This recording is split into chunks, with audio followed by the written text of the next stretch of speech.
అధికారం ఇచ్చింది చట్టాన్ని గౌరవించడానికి, రాష్ట్ర ప్రజలకు మెరుగు చేయడానికి ఇచ్చారు. ఈ ప్రాసెస్లో కొంతమంది సఫర్ అయ్యాం, కొంతమంది ఎక్కువ సఫర్ అయ్యారు, కొంతమంది తక్కువ సఫర్ అయ్యారు. మొన్నటి వరకు ఎప్పుడూ ఊహించినటువంటి, ఎప్పుడూ సినిమాల్లో హీరోగానే కొట్టడమే తెలిసిన పవన్ కళ్యాణ్ గారు కూడా రోడ్డు మీద పడుకోవాల్సి వచ్చింది. అదే సినిమాలో అయితే పడుకునేవాడు కాదు, అక్కడైతే పైకి కొట్టేవాడు. అంటే ఇవన్నీ ఉన్నాయి, కానీ డెఫినెట్ గా కంట్రోల్ చేద్దాం. సెకండ్ థాట్ లేదు. ఇది అయిన తర్వాత మళ్ళా మనం మాట్లాడుకుందాం. కమిషన్ కూడా నేను ఆలోచిస్తా, ఏ విధంగా వేయాలి అనేది కూడా ఆలోచించుకొని నేను అన్ని స్టడీ చేసుకొని అవసరమైతే క్యాబినెట్ లో అయితే మాట్లాడతాను, మాట్లాడి యాక్షన్ తీసుకుంటాం.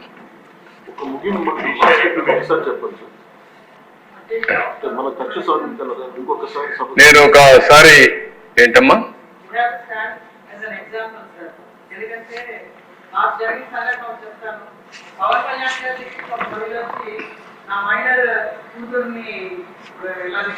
తీసుకెళ్తారని చెప్తే ఆయన వెంటనే స్పందించి విత్ ఇన్ 3 days తీసుకొచ్చారు. అదే ఇన్సిడెంట్ మా నియోజకవర్గంలో అయింది. నేను అప్పుడు పోలీస్ అతనికి అదే చెప్పాను, అక్కడ జరిగింది ఇక్కడ జరగట్లేదని ఆ తల్లి వచ్చి బాధపడుతున్నది.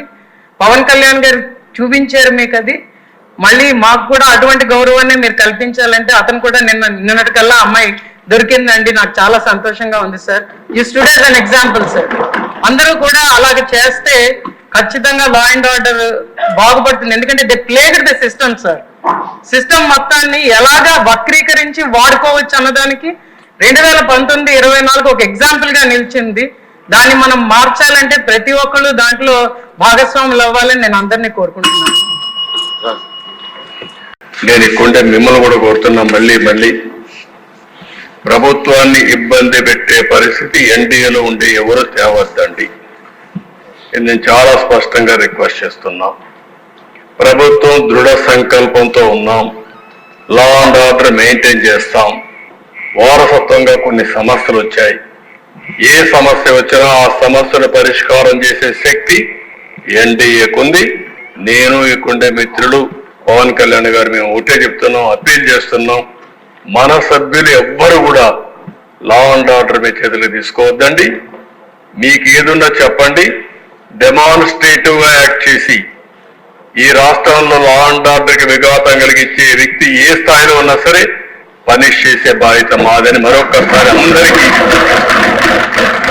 ఇప్పటికే కొంత మెరుగయ్యింది, ఆవేశాలు ఉన్నాయి, ఒక రోజు ఆవేశాలు పోవు, బాధ ఉంది మనసులో చాలా.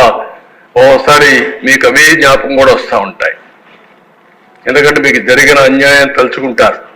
మీ కింద నుండే కార్యకర్తలు వచ్చి వాళ్ళు కూడా బాధపడతారు.